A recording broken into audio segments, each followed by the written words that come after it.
Hello students, welcome to my channel. तो आज हम फोटोट्रॉफिन पढ़ेंगे, जो कि हमने कल की क्लास में हमने वो पढ़ लिया था, सेंसरी फोटोबायोलॉजी शुरू की थी। तो आज सेंसरी फोटोबायोलॉजी तो ख़त्म हो जाएगी। आज हम फाइटोक्रोम और क्रिप्टोक्रोम तो हमने कल कर लिया था।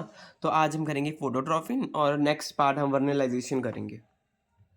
वर्नलाइजेशन करेंगे और वो ख़त्म ही हो जाएगा वर्नलाइजेशन भी आज, क्योंकि आपको पता ही है ये शॉर्ट नोट्स हैं। ठीक है, फोटोट्रॉफिन की बात करें। फोटोट्रॉफिन जो है function as serine threonine kinase activity, इसके बाद सीरिन थ्रेओनिन काइनेज एक्टिविटी होती है। और फोर्ट वन और फोर्ट टू दो प्रकार के कंपोनेंट्स होते हैं, एक होता है फोर्ट वन, एक होता है फोर्ट टू। फोर्ट वन होता है responsible for low and high rate of blue light. Low और high rate of blue light के लिए ये रिस्पॉन्सिबल होता है फोर्ट वन। और फोर्ट टू होता है हाई लाइट के लिए रिस्पॉन्सिबल। और NPH1 म्यूटेंट अगर हम उसको क्या कहते हटा दें, रिमूव कर दें, तो फोर्ट वन हट जाएगा, लैक फोटोट्रॉपिक रिस्पांस, और उसमें क्या होगा, फोटोट्रॉपिक रिस्पांस नहीं होगा। तो ऐसा एक म्यूटेंट है NPH1 का, इसमें क्या होगा, फोटोट्रॉपिक रिस्पांस नहीं होगा। क्यों नहीं होगा इसमें फोटोट्रॉपिक रिस्पांस? क्योंकि इसमें से फोर्ट वन हट गया है। और फोर्ट वन क्या करता है, फोर्ट वन रिस्पॉन्सिबल है किसके लिए, लो और high rate of blue light के लिए ये रिस्पॉन्सिबल है। अगर हम बात करें डार्क और इन डार्क और ब्लू लाइट, उसमें क्या होता है डार्क के केस में, पहले हम ये देख लेते हैं इसका जो फोटोट्रॉफिन का इसका जो ऐसा है। देखिए, इसमें दो लव डोमेन है, दो एलओवी लव डोमेन, एक यहाँ पे सीरिन threonine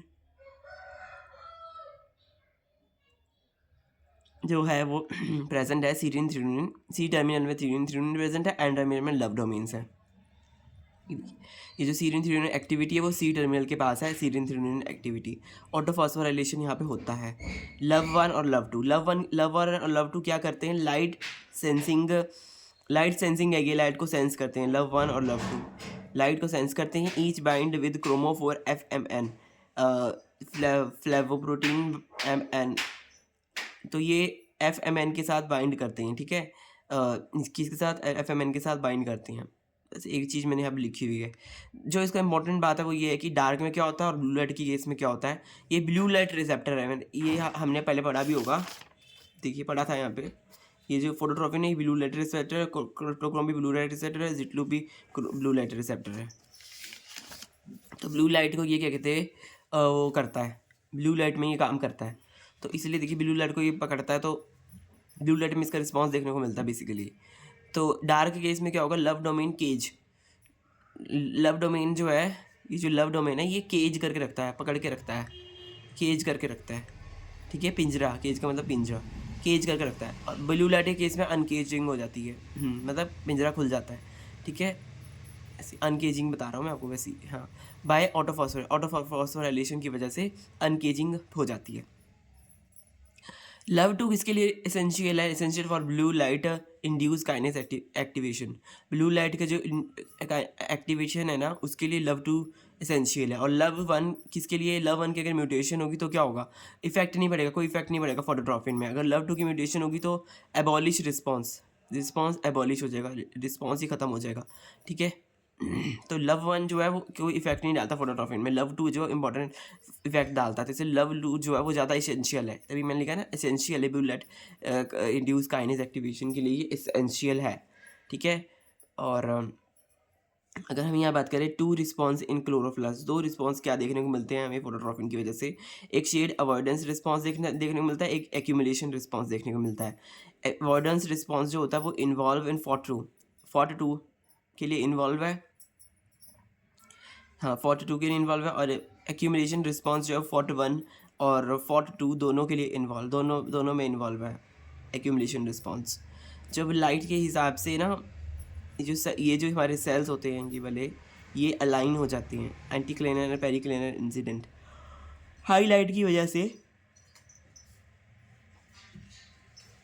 due to high light avoid करने के लिए ये ऐसे प्रेजेंट हो जाते हैं।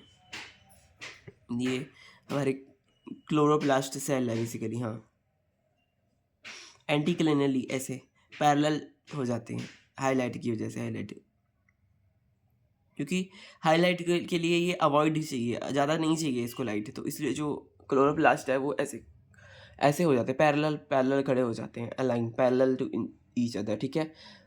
वही अगर लो लाइट होती तो ज़्यादा करना चाहते हैं ये एब्जॉर्प्शन, तो ज़्यादा एब्जॉर्प्शन करने के लिए ये ऐसे हॉरिजेंटली हो जाते हैं सेल के अंदर, ताकि इसके ऊपर सारी लाइट पड़े और ये अच्छे से एब्जॉर्ब करेंगे। पेरिक्लिनर वॉल मूव परपेंडिकुलर, जो वॉल थी वो परपेंडिकुलर के लिए जो है मतलब पहले यहाँ पे देखिए ऐसे हो जाते हैं, क्योंकि यहाँ पे जगह परपेंडिकुलर जो इसके ऊपर लाइट आएगी वो परपेंडिकुलर के तरीके से आएगी, इसे मैंने यहाँ लिखा हुआ है, ठीक है। तो ये इसके दो रिस्पॉन्स है क्लोरोप्लास्ट के। तो क्लोरोप्लास्ट सेल्स ऐसे पैरेलल अलाइन हो जाते हैं जब अगर अवॉइड करना है उनको रिस्पॉन्स, अगर उनको क्या कहते हैं रिस्पॉन्स को ऐसे लेना है अपने आप में एक्यूमुलेट करना है, तो वो ऐसे हो जाते हैं, ऐसे हॉरिजॉन्टली हो जाते हैं। क्लोरोप्लास्टिक कैरोटिनॉइड जो है वो जियाजिंथिन है। तो ये तो था फोटोट्रॉपिन के बारे में, ये तो हमारा लास्ट क्लास का थोड़ा सा बच गया था पोर्शन, तो हमने आज पढ़ लिया उसका। अब हम वर्नलाइजेशन, जो आज का लेक्चर है वर्नलाइजेशन, वो हम शुरू करते हैं। वर्नलाइजेशन आपको पता ही होगा, वर्नलाइजेशन फ्लावरिंग से रिलेटेड होता है। वर्नेलिन नाम का एक कंपोनेंट इसमें प्रेजेंट होता है जो कि लो टेम्परेचर में एक्टिवेट होता है, वो हमें चाहिए होता है, तभी क्या कहते हैं वो फ्लावरिंग देखने को मिलती है।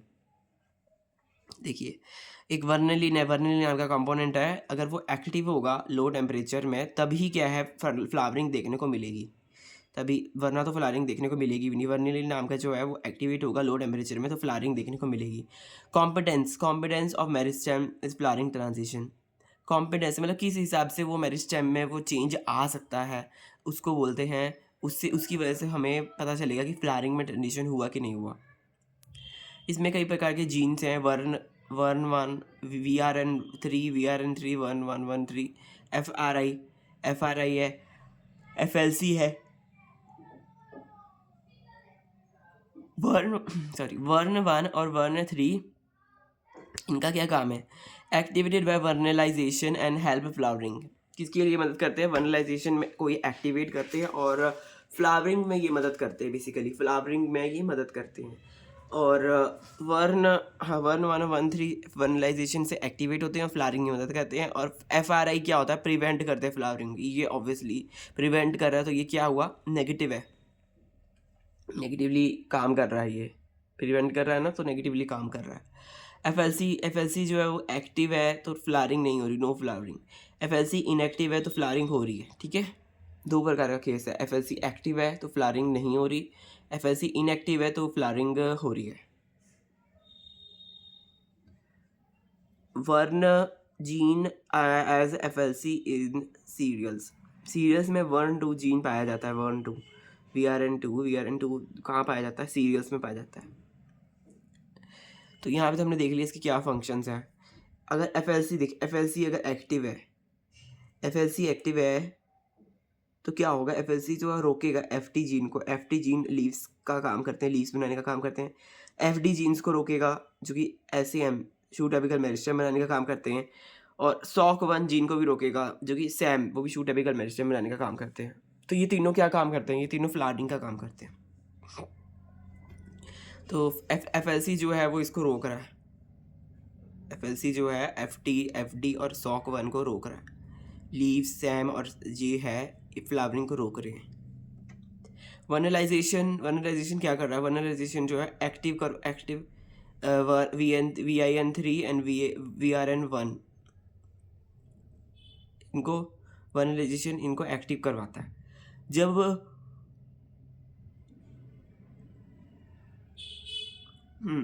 तो फ्लावरिंग को देखिए, ये तो फ्लावरिंग को रोक रहा है, FLC तो फ्लावरिंग को रोक रहा है, पर हमें तो फ्लावरिंग करवानी है, तो वर्नलाइजेशन का फ़ायदा तब होता है जब, तो इसलिए तो हम वर्नलाइजेशन करवा रहे हैं ताकि वो वर्न VIN3 और वर्न 1 को वो ये जो यहाँ था वर्न 1 और वर्न 3, VRN1 और VRN ही है ये, सॉरी ये VRN ही है, VRN है। 1 और 1 3 को activate by vernalization help flowering, ताकि ये जो दोनों है वर्न 1 और वर्न 3 हैं ये एक्टिवेट हो और वर्नलाइजेशन करवाएं और फ्लावरिंग करवाएं। तो वर्नलाइजेशन की वजह से मदद से ये एक्टिव हो रही है, वर्न 1 और वर्न 3 एक्टिव हो रही हैं और क्या करवा रहे हैं? रोक रहे हैं। क्या रोक रहे हैं? FLC को रोक रहे हैं, इसको रोक रहे हैं। ये जो FLC जो है आगे के जो फ्लावरिंग करवाने के जीन्स को रोकता था उसको ही ये रोक देंगे, 1 1 और 1 3 इसको रोक देंगे, और तभी रोक पाएंगे जब ये एक्टिव होंगे। एक्टिव कब होगा? जब वर्नलाइजेशन होगा, ठीक है। और फिर FLC अगर ये रुक जाएगा तो फ्लारिंग देखने को मिल जाएगी। FLC नहीं फ्लारिंग करवाता है, पर जब ये रुक जाएगा तो ये तो रुक गया, इसको मत देखो। फिर जब ये रुक गया तो क्या होगा? फ्लारिंग हो जाएगी। अल्टीमेटली यही फ्लारिंग करवा रहे हैं, VRN1 और VRN3 ये जो है यही फ्लारिंग करवा रहे हैं। यहाँ पे एक फ्लो चार्ट है। वर्नलाइजेशन नहीं है तो क्या हो रहा है? वर्नलाइजेशन नहीं है तो बेसिकली वर्न 1 और वर्न 3 जो है वो इनएक्टिव है, वो काम ही नहीं कर रहे। वर्न 1 और वर्न 3 जो है वो काम ही नहीं कर रहे हैं। फिर क्या हो रहा है? फिर क्या हो रहा है कि 1 और 1 3 जो है इनएक्टिव है, और FLC एक्टिव। FLC क्या है? एक्टिव है, ये वाला FLC। ऑब्वियसली वर्नलाइजेशन नहीं होगा तो ये तो एक्टिव ही होगा। नेगेटिव वाला काम करता है ना, रोकता है, इनिबिशन करवाता है। FT SOC1 इनकी क्या करेगा? इनिबिशन करवा देगा। फ्लारिंग देखने को मिलेगी नहीं, ठीक है। तो मतलब जब वर्नलाइजेशन नहीं है तो FLC एक्टिव है, इनिबिशन करवा रहा है FT SOC1 का, और फ्लारिंग देखने को नहीं मिल रही। वहीं अगर वर्नलाइजेशन है, यही इंपॉर्टेंट बात है इतनी सी इसमें। ज़्यादा मैंने यहाँ पे थ्योरी नहीं लिखी हुई, बस मैंने जो इम्पोर्टेंट सिनेरियो है वो मैंने यहाँ पे लिखा हुआ है, क्योंकि ये शॉर्ट नोट्स है, ठीक है। तो देखिए वर्नलाइजेशन है, वर्नलाइजेशन के हो रही है वर्नलाइजेशन, तो क्या होगा? वर्न 1 और वर्न 3 जो है एक्टिव है, ये दोनों एक्टिव हैं। तो जब ये एक्टिव है तो क्या होगा? FLC को इनएक्टिव करवा देंगे। हमने देखा था ना, 1 1 इसको इनएक्टिव कर रहे थे, इसको रोक रहे थे, इसको रोक देंगे, इनएक्टिव करा देंगे 1 3। जब ये इनएक्टिव होगा तो ऑब्वियसली जब ये एक्टिव था तो ये इनको रोक रहा था, तो ये इसको रोक ही नहीं पाएगा, तो ये एक्टिवेट हो जाएंगे। FT SOC1 एक्टिव हो जाएंगे। Control flowering status. फ्लारिंग का स्टेटस मतलब फ्लारिंग करवाने का ये रोकते हैं, मतलब कंट्रोल करते हैं। FT SOC1 फ्लारिंग करवाने के रोकते हैं, तो ये एक्टिवेट हो जाएंगे अगर, तो ये फ्लारिंग हमें देखने को मिल जाएगी। इतना सिंपल है, इसमें ज़्यादा कुछ है नहीं। अब हम आगे बढ़ते हैं। लॉस ऑफ 1 2, यहाँ पे मैंने कुछ एक लिखा हुआ है सिनेरियो। लॉस ऑफ 1 2 का क्या मतलब है? लॉस ऑफ 1 2 का मतलब है कि नेचुरल म्यूटेशन हो जाना। उसकी वजह से क्या होगा? 1 2 अगर नहीं होगा तो 1 2 तो बेसिकली सीरियल्स में पाया जाता है। देखिए हमने लिखा था ना, मैंने लिखा हुआ है कि 1 2 जो है वो FLC जीन एज FLC इन सीरियल्स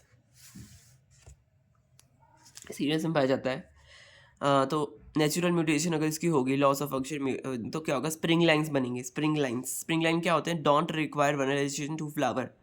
स्प्रिंग लाइन ऐसे होते हैं जो फ्लावरिंग ही करते रहते हैं, उनको वो नहीं चाहिए, उनको कोई ऐसा रिस्पॉन्स नहीं चाहिए, वर्नलाइजेशन नहीं चाहिए, उनको वर्नलाइजेशन चाहिए ही नहीं स्प्रिंग लाइन्स को, ठीक है। स्प्रिंग लाइन अपने आप ही फ्लावरिंग करेंगे, उनको वर्नलाइजेशन की जरूरत ही नहीं है।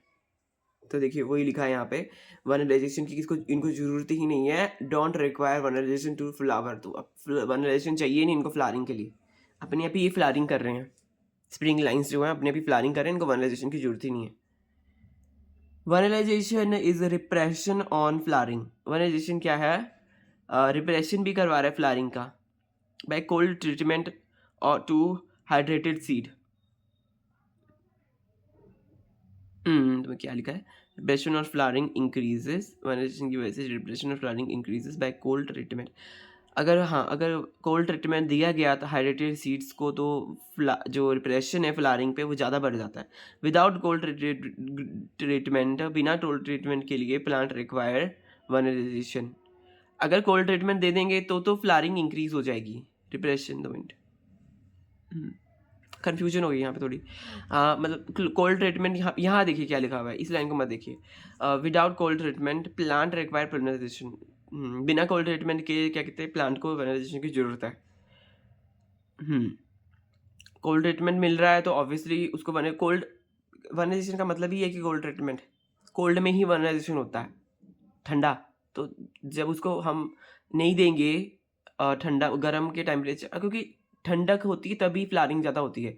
हमने देखा है सर्दियों में भी फ्लावरिंग ज़्यादा होती है। हाँ मतलब मोस्टली हम कह सकते हैं कि ठंडा मौसम होगा तब फ्लावरिंग होगी। तो अगर कोल्ड ट्रीटमेंट दे रहे हो तो फ्लावरिंग हो जाएगी, अगर नहीं देगी कोल्ड ट्रीटमेंट तो प्लांट को वनराइजेशन चाहिए। वनराइजेशन का मतलब ही है कोल्ड ट्रीटमेंट देना। क्योंकि वनराइजेशन लो टेम्परेचर में क्या होता है, वर्नेलिन नाम का कंपाउंड है वो एक्टिवेट होता है और वो हमारा आगे का काम करवाता है। तो rosette condition without cold treatment rosette condition देखने को मिलेगी।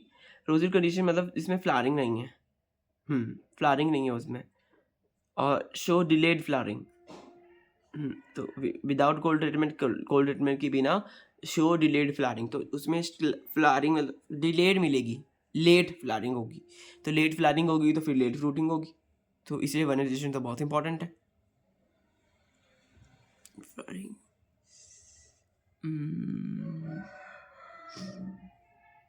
basis by cold treatment to edited seeds.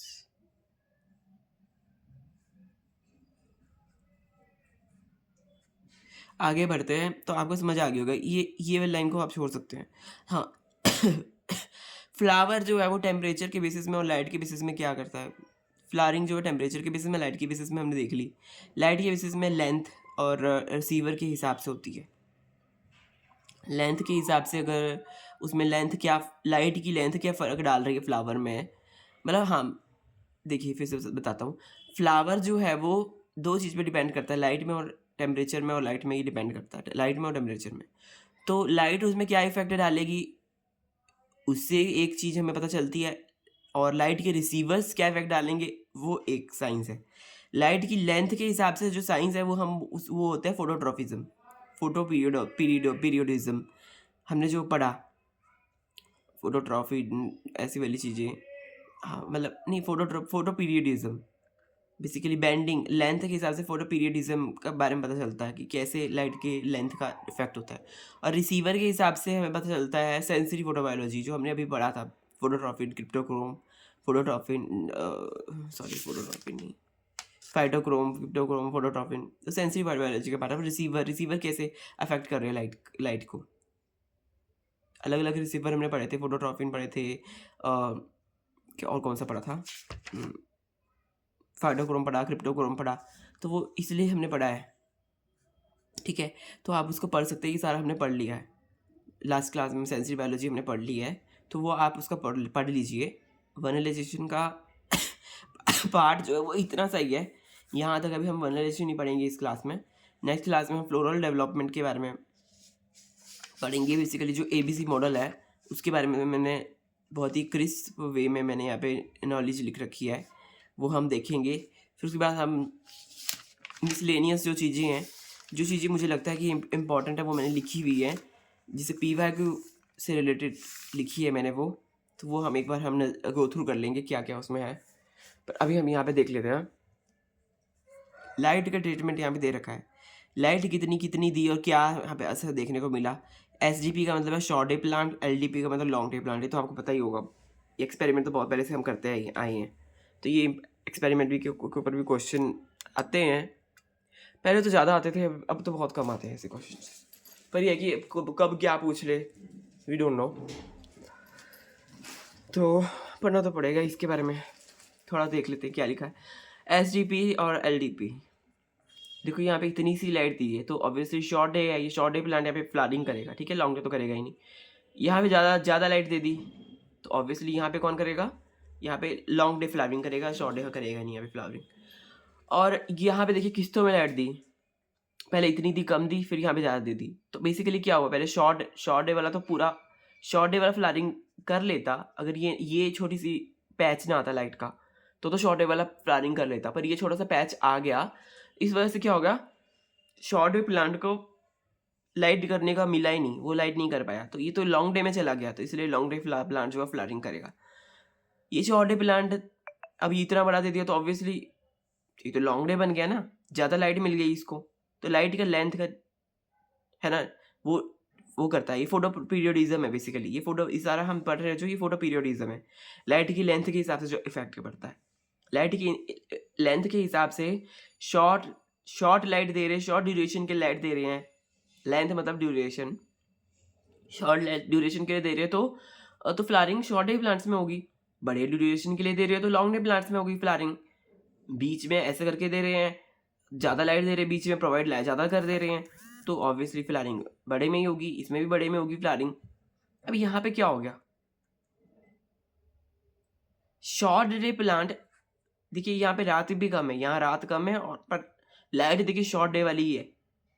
यहाँ पर एक चीज़ जो है हमें देखने को मिली इस एक्सपेरिमेंट से कि कम लाइट कम नाइट, रात कम, इसको रात कम मिली, पूरी रात तो इसको मिली ही नहीं। तो शॉर्ट डे प्लांट के लिए रात क्रिटिकल है, रात की लेंथ भी उसके लिए क्रिटिकल है, अंधेरा उसके लिए क्रिटिकल है। हम कहते हैं ना कि अंधेरा में प्लांट को नहीं मतलब कोई कहे कि अंधेरे में प्लांट को नहीं रखना चाहिए, अंधेरा भी प्लांट्स के लिए क्रिटिकल है। कभी कभी क्या होता है, आजकल इतनी लाइट हो गई है पूरे ऑल अराउंड, इतनी तकनीकें हो गई हैं कि रात को भी प्लांट्स जो है वो अच्छे से सर्वाइव नहीं कर पाते, क्योंकि रात को भी उनको ऐसे कई जगह पे उनको वो भी वही वाली लाइट मिलती है, उनको रात को भी उनको सुबह जैसा मिलता है, तो वो कैसे बेचारे फ्लावर कर पाएंगे, उनको तो अच्छे से अंधेरा चाहिए, घोर अंधेरा चाहिए उनको तो पौधों को। तो शॉर्ट डे प्लांट्स तो फिर लाइट के केस में काम कर ही नहीं पाते, इसलिए फिर वहाँ पे जो जैसे जैसे कई जगह में लाइट हमेशा होती है, जैसे हाईवे वगैरह उसके आसपास के जो पौधे हैं वो तो फ्लावरिंग कर ही नहीं पाएंगे, अच्छे से वर्क कर ही नहीं पाएंगे, क्योंकि वहाँ लाइट है। तो लाइट की ड्यूरेशन जो है वो नाइट की ड्यूरेशन वो भी जरूरी है, अंधेरा भी इनको जरूरी है। अब यहाँ पे ये फ्लावरिंग इसलिए कर रहा था छोटे प्लांट, क्योंकि इसको इतनी ज़्यादा इसको नाइट मिल रही थी, लाइट तो कम मिल ही रही थी और ऊपर से नाइट भी इसको ज़्यादा मिल रही थी, तो यहाँ पे फ्लावरिंग कर रहा था। तो नाइट क्रिटिकल है शॉर्ट डे प्लांट्स के लिए, नाइट क्रिटिकल है, ठीक है। तो यहाँ उसे कम नाइट मिली तो वो फ्लावरिंग नहीं करा, तो वो किसने फ्लावरिंग करी, लॉन्ग डे प्लांट ने फ्लावरिंग करी। नहीं तो हमें ऐसे कंफ्यूजन हो सकता है ना, लाइट तो देखिए कम मिल रही है पर ये क्यों शॉर्ट डे क्यों नहीं यहाँ पे फ्लावरिंग कर रहा है, पर नाइट क्रिटिकल है। इस एक्सपेरिमेंट ने हमें बताया कि नाइट क्रिटिकल है शॉर्ट डे प्लांट के लिए, ऐसे आपको याद करना है इसको। यहाँ आप देख सकते हैं लाइट और यहाँ पे डे और ऐसे PFR, still PFR left out, flowering देखने को मिल जाएगी। मतलब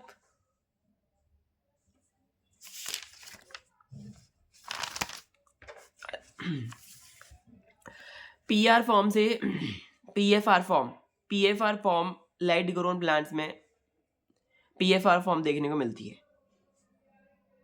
है ना। तो PFR अभी भी उसमें प्रेजेंट है, वो पूरी तरह से कन्वर्ट हो ही नहीं पाया PR फॉर्म में। तो वो PR फॉर्म में तो पूरी तरह से कभी तभी कन्वर्ट होगा जब उसको पूरी अच्छी तरह से नाइट की लेंथ उसको ज़्यादा मिलेगी, तो वहाँ पे PFR अभी से अभी है। तो ये कारण है,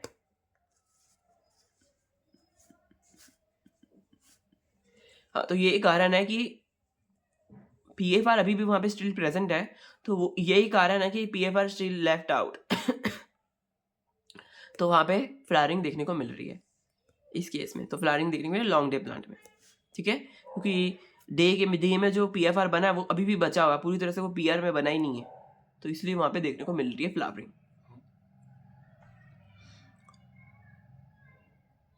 अब यहाँ पर क्या करा है,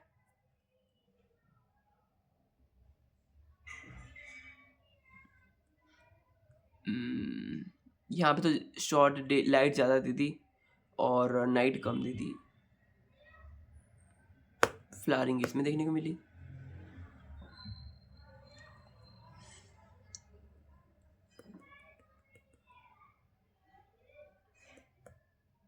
लॉन्ग डे प्लांट लास्ट में R, तो ये वाला थोड़ा मुझे कंफ्यूजिंग लग रहा है, इसको अभी स्किप कर दो ये लास्ट वाले डायग्राम को।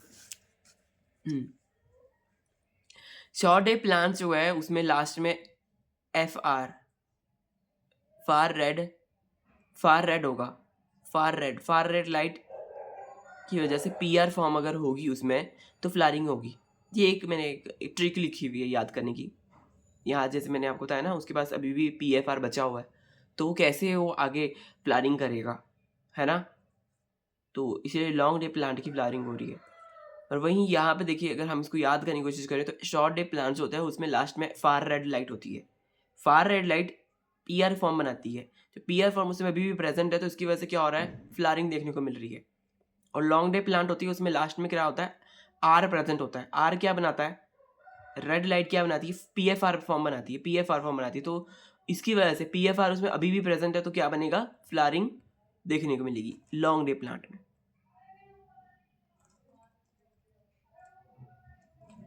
ठीक है, ऐसे होता है। तो ये तो हमारा हो गया फोटो पीरियडिज्म और सेंसिटिव फोटोबायोलॉजी, हमारा सारा खत्म हो गया। ठीक है, फ्लावर की मूवमेंट कैसे होती है, कैसे नहीं होती फ्लावर की मूवमेंट, वो हमने पढ़ लिया है। तो अब हम नेक्स्ट क्लास में हम फ्लोरल डेवलपमेंट के बारे में पढ़ेंगे। जो एबीसी मॉडल इसमें होता है हम वो भी देखेंगे, बट वो हम नेक्स्ट क्लास में देखेंगे। तो आप अच्छे से चैनल को सब्सक्राइब कर लीजिए और लाइक कीजिए मेरे चैनल को, और सब्सक्राइब तो आप कर ही लीजिए। और मिलेंगे नेक्स्ट वीडियो में। ठीक है friends, bye bye, have a nice day.